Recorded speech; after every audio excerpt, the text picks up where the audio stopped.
자, 그래서 오늘부터는 이 거짓 신앙책의 예배를 좀 살펴보기 원하는데요. 거짓 신앙책의 예배. 오늘은 그 첫 번째 시간으로 율법주의에 대해 살펴보기를 원합니다. 그러니까 거짓 신앙책이란 말은 신앙에 대한 왜곡된 이해를 말합니다. 신앙에 대한 잘못된 이해. 그러니까 성경에 거짓 신앙책이라는 용어는 없습니다. 아무리 뒤져봐도. 그러나 성경에 보면 신앙에 대한 왜곡된 이해가 시대마다 타락한 시대에 다 나타나는 걸 볼 수 있습니다. 동일한 성격의 이해가 나타납니다. 율법주의는 자기의 종교적인 행실이나 헌신을 의지하여 하나님 앞에 서고자 하는 가치관을 말합니다. 이게 율법주의입니다. 그래서 성경적인 용어를 말하면 행함으로 말미암는 의를 의지하는 게 율법주의입니다. 그런데 율법주의는 생각보다 다양합니다. 생각보다 다양합니다. 다양한 형태를 가지고 있고요. 다양한 형태로 나타날 수 있습니다. 그래서 그러한 부분을 좀 더 살펴보기 원합니다. 자, 첫째, 율법주의는 먼저 가치관입니다. 그러니까 율법주의에 대해 살펴볼 내용들이 많은데 저는 제가 쓴 예배 회복 책을 중심으로 지금 살펴보고 있습니다. 그래서 여러분들이 그 책을 미리 보시면 주일 설교 드리는데 훨씬 도움이 되실 줄로 믿습니다. 율법주의는 가치관입니다. 아멘. 그러니까 율법주의는 우리가 하는 어떤 행동에 있는 것이 아니라 그 행동을 하는 그 배후에 있는 가치관에 있습니다. 그러니까 A라는 사람이 동일한 행동을 하고 B라는 사람이 그와 똑같은 행동을 하는데도 불구하고 A라는 사람은 그 행동이 성경적인 매우 옳은 참다운 신앙의 행동일 수 있는 반면에 B라는 사람은 똑같은 행동을 하는데도 철저하게 타락한 율법주의에서 나오는 행동일 수 있습니다. 이와 같이 율법주의는 행동 그 자체에 있기보다는 행동을 하는 배후에 있는 가치관에 있습니다. 이걸 먼저 기억하셔야 합니다. 자, 두 번째, 율법주의는 육신을 의지하여 하나님 앞에 서는 것입니다. 육신이라는 말에 제가 따옴표를 쳤습니다. 육신을 의지하여 하나님 앞에 서는 것입니다. 그러니까 율법주의는 자기의 종교적인 행실과 헌신을 의지해서 하나님 앞에 나가는 거잖아요. 그러니까 다시 말하면 율법주의는 육신을 의지하여 하나님 앞에 서는 것입니다. 말씀드린 대로 어느 시대건 신앙이 타락하면 거짓 신앙책의 전면에 나섭니다. 예레미야 시대는 신앙이 타락해서 나라가 망한 시대입니다. 그러니까 시대말적인 상황인 거죠. 그러니까 예레미야서에 보면 거짓 신앙체계가 매우 팽배하게 나타났던 것을 볼 수가 있습니다. 율법주의, 기복신앙, 인본주의가 전체적으로 매우 강력하게 나타나고 있었던 걸 볼 수 있습니다. 자, 그럼 어디에 그러면 그 시대에 율법주의가 강력하게 나타난 걸 볼 수 있으며 어떻게 율법주의는 육신을 의지하여 서는 것인가, 그걸 잘 볼 수 있는가? 그게 오늘 읽은 본문 말씀이 있습니다. 본문 말씀 로마서 예레미야 7장 11절에서 15절. 그럼 이 구절 중에 어디에 있느냐? 제가 아까 읽었기 때문에 다시 읽을 필요는 없고요. 한 구절만 읽겠습니다. 그 어디냐면 14절입니다. 14절. 그러므로 내가 실로 행함같이 너희가 신뢰하는 바 내 이름으로 일컬음을 받는 이 집 곧 내가 너희 조상들에게 준 이곳 행하겠다. 그러니까 우리말에도 있는데 제가 좀 쉽게 설명하면 이렇습니다. 내가 실로 행함같이 내 이름으로 일컫는 이 집, 이거 예루살렘 성전입니다.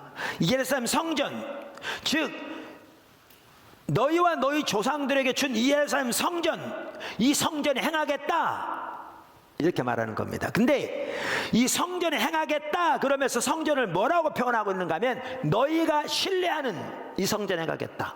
다시 말하면 너희가 믿는 이 성전에 행하겠다 이렇게 말하고 있습니다.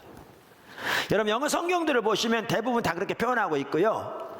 NIV 이전 성경은 이렇게 되어 있습니다. 그 구절을 The temple you trust in, 너희가 믿는 성전에 행하겠다. 그러니까 우리가 하나님을 믿는다면 영어로 We trust in God 그러잖아요. 근데 그들은 They trusted in the temple 이렇게 되어 있는 거예요. 우리는 하나님을 믿는데 그들은 성전을 믿었다고요. 이게 율법주의입니다. 성전을 믿었어요. 성경이 명백하게 써 있습니다. 그렇게 말하고 있어요. 자, 근데 이제 이게 문제입니다. 우선 우리는 이 구절을 보면 이렇게 생각할 수 있습니다. 야, 타락한 인간들 하나님을 믿어야지 어떻게 성전을 믿냐. 그러니까 심판이 오지.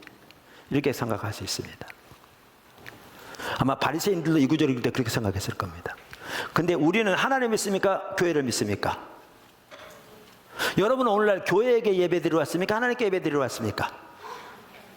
여러분은 하나님을 믿습니까? 교회를 믿습니까? 하나님 믿잖아요. 그러니까 우리는 저들과 다르다고 생각합니다. 근데 조금이나 생각해 보십시오. 그들이 자기들이 하나님을 안 믿고 성전을 믿었다고 생각했을까요? 그들은 안식일 날 성대한 예배를 제사를 드리러 왔는데 그들은 하나님께 제사를 드리러 온 것이 아니라 성전에게 제사를 드리러 왔다고 생각했을까요? 그렇게 정신 나간 사람들이 어디 있겠습니까? 제가 한 번은 십자가 복음학교를 하다가 여러분은 주일날 교회에 올 때 하나님께 예배 드리러 옵니까? 교회에게 예배 드리러 옵니까? 그랬더니 한 분이 쓸데없는 소리 하고 있어 그러더라고요. 쓸데없는 소리죠. 그 말 같은 소리를 해야지. 주일날 교회 나오면서 하나님께 예배 드리러 오지 교회에게 예배 드리러 온 사람이 누가 있습니까?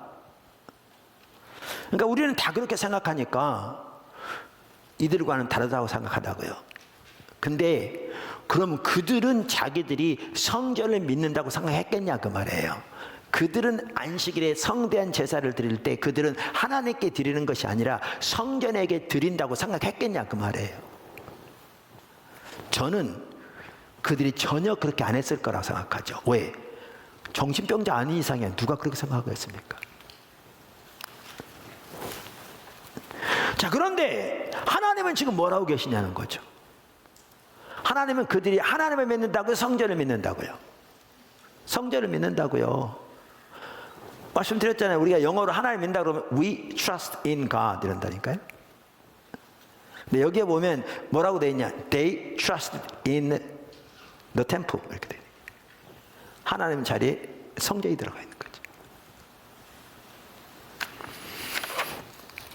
그럼 도대체 이게 뭔 말이냐? 그러니까 아까 제가 한 말이 이 말이에요.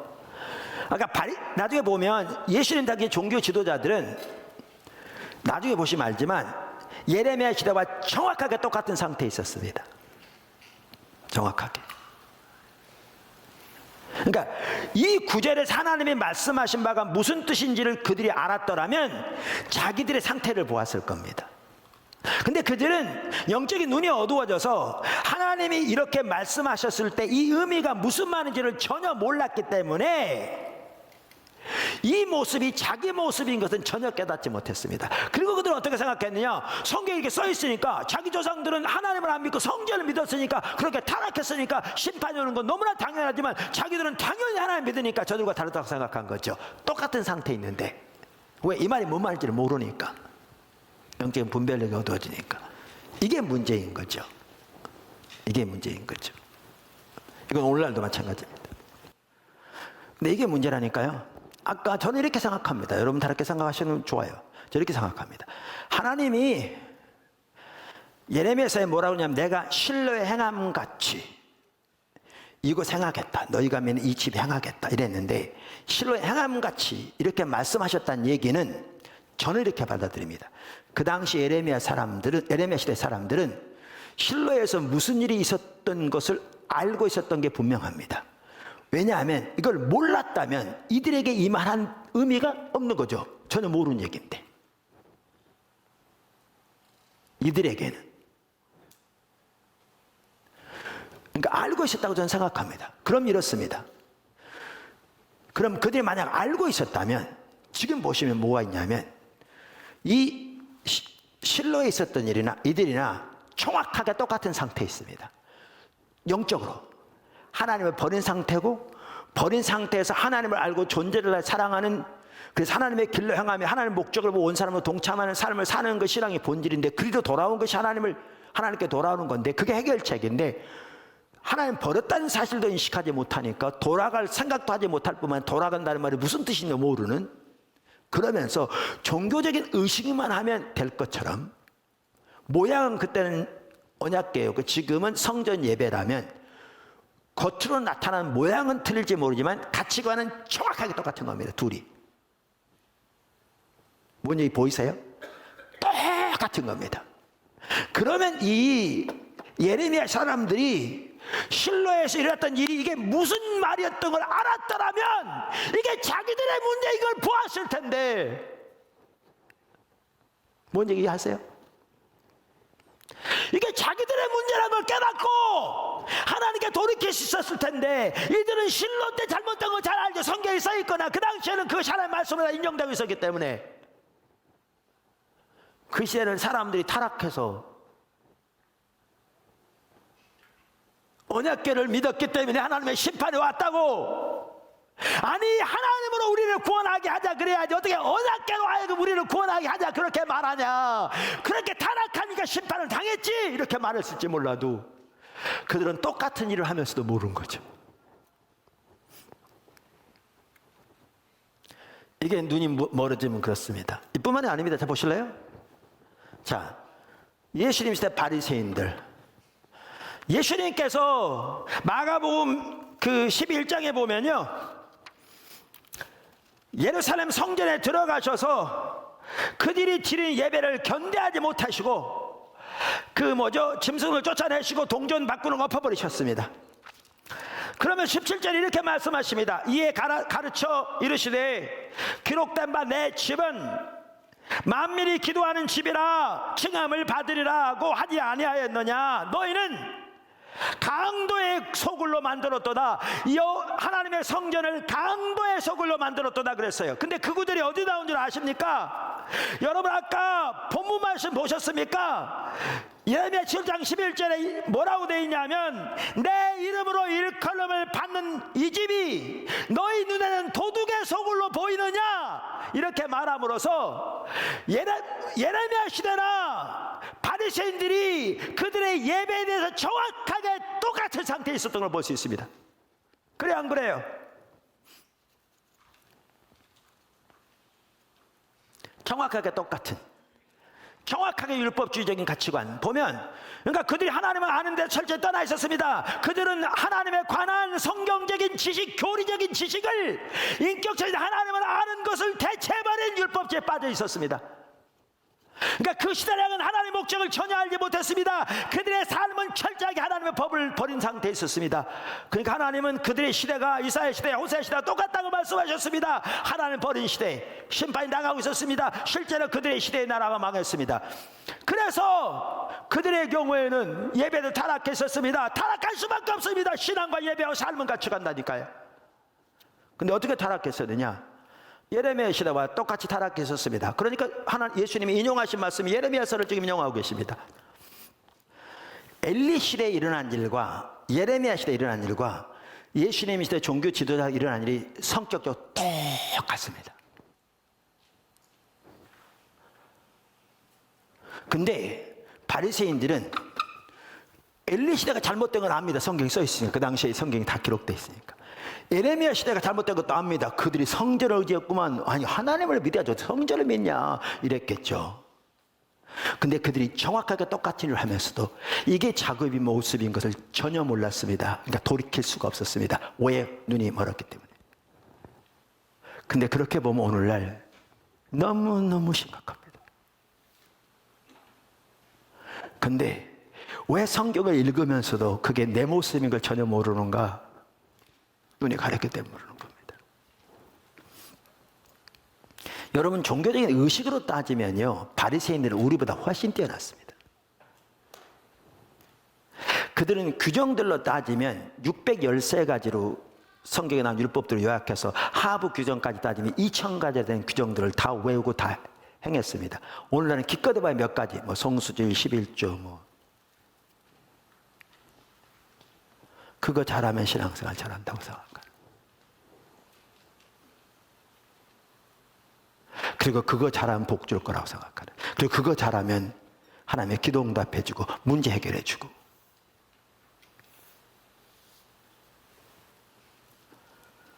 해줄 거라고 생각하는. 우리는 하나님을 믿는다고 말할지 모르지만 하나님의 관점에서는 전혀 하나님 믿는 게 아닙니다. 그것은 육신을 의지하는 겁니다. 이게 가짜입니다. 이게 율법주의입니다. 이게.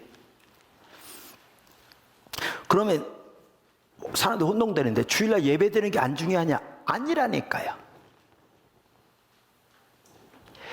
중요한 것은 배후에 있는 가치관이 중요하다니까요. 그게 핵심이라니까요. 당연히 하나님께 예배를 드려야죠. 당연히 11조는 말할 것도 없거니 우리의 삶으로 경제적인 청직으로 살아야죠. 문제는 하나님을 알고 존재를 다해 사랑하는 그것이 우리의 신앙의 본질이고, 그 다음에 하나님이 나를 그렇게 사랑하시게 나도 그렇게 하나님을 사랑하며, 하나님을 사랑하기 때문에 하나님 목적이 내 목적에 대해서 그 일에 온 사람을 동참하여 열망하고, 내 삶의 모든 것으로 주님이 계신 곳 함께 있기를 추구하고 하나님의 길에 살기를 열망하고, 그렇게 살아가면서 당연히 우리가 하는 종교적인 의식들도 이걸 통해서 그렇게 하나님을 추구하고 또 하나님의 목적에 동참하기 때문에 소중히 여겨서 그렇게 주와 동행하는 삶이 필수인 거죠. 문제는 이 신앙의 본질에 떠나 삶은 하나님을 떠나 있으면서 어떻게 보면 하나님의 목적은 관심조차 없이 자기 목적을 위해 살고 하나님의 수단에 불과하면서 자기 목적을 위한 몇 가지 종교적인 의식하면 그거 이루어질 거라고 생각하는 것은 너무너무 타락한 율법주의인 거죠. 그런데 오늘날 그렇게 생각하는 사람이 절대 적지 않다는 거죠. 우리나라 기독교인 중에.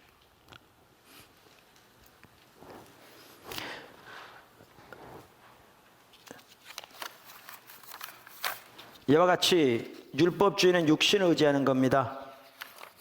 아멘. 그런데 이 육신이 될 만한 게 많아요. 많은 것들이 육신이 될 수 있어요. 그 대표적인 한 가지가 뭐냐면 의식들입니다. 의식들.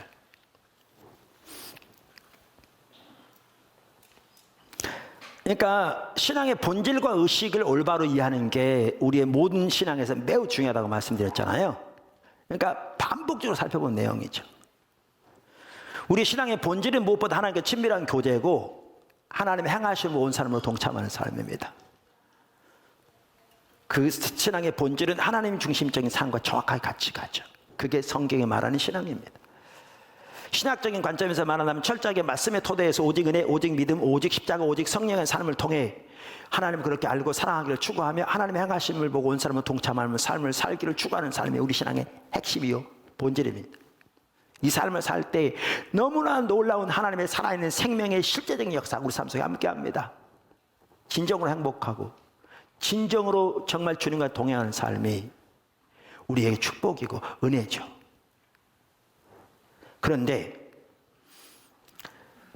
이렇게 신앙의 본질 가운데 행할 때 하나님의 생명이 넘치는데 신앙의 본질에 떠난 것이 하나님 버린 거라고요. 오늘도 여러분 말씀드렸습니다. 뭐냐면 신앙의 본질에 떠나면 우리의 삶은 반드시 하나님의 법을 버리게 돼 있기 때문에 그렇습니다.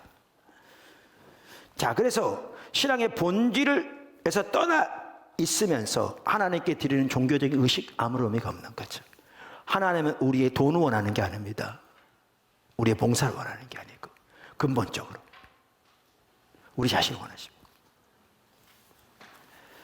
우리 위해 그분이 그분의 아들을 주셨고 우리가 그분을 알고 그분을 존재를 다 사랑하기 원하시고 그분이 먼저 우리를 그렇게 사랑하시기 때문에 그 사랑의 교제 가운데서 주님과 동행하는 삶을 살기 원하시는 거죠.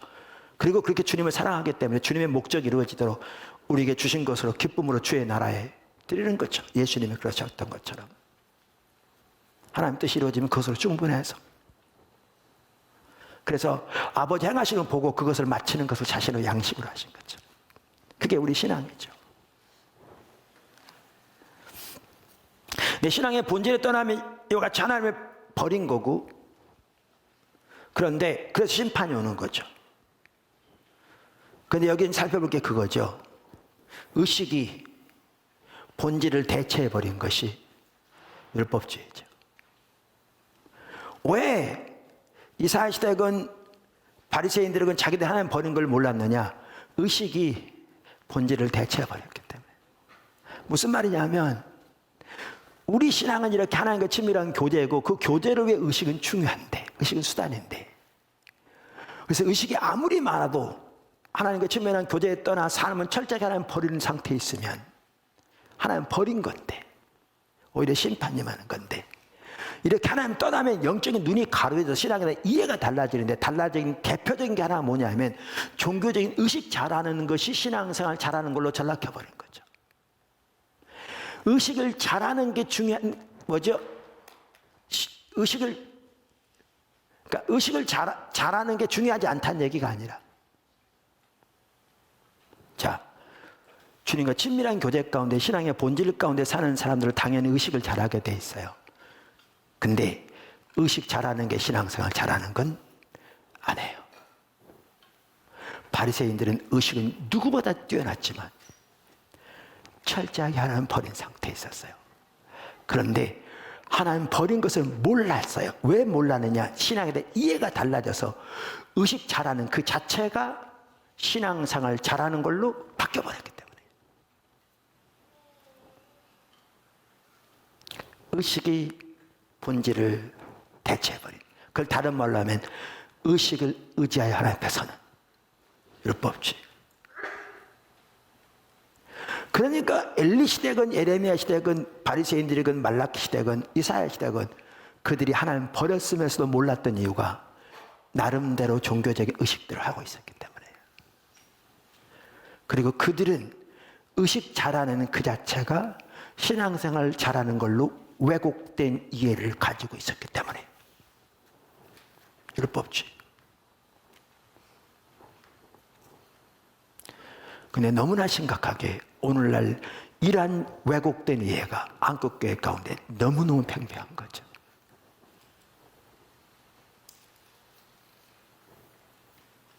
이게 율법주의입니다. 이 육신이 되신 것은 그 외에도 많습니다. 근데 제가 오늘 시간적으로 볼 때 더 못 살펴볼 것 같습니다. 자세한 내용들은 책을 보시면 제가 최소한 율법주의 성격은 지금 잘 설명드렸다고 생각합니다. 이렇게 우리의 신앙이 타락하면 이제 여기서 예배가 나오는데 예배가 달라집니다. 성경이 말하는 예배와 달라집니다. 타락합니다. 문제는 신앙이 잘못되어 있는 것도 모르기 때문에 예배가 잘못되어 있다는 사실을 전혀 인식하지 못하게 됩니다. 그게 심각한 겁니다.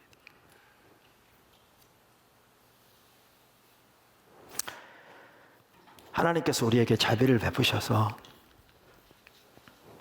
이번 기회를 통해서 우리 자신의 신앙을 다시 한번 돌아볼 수 있기를 바랍니다.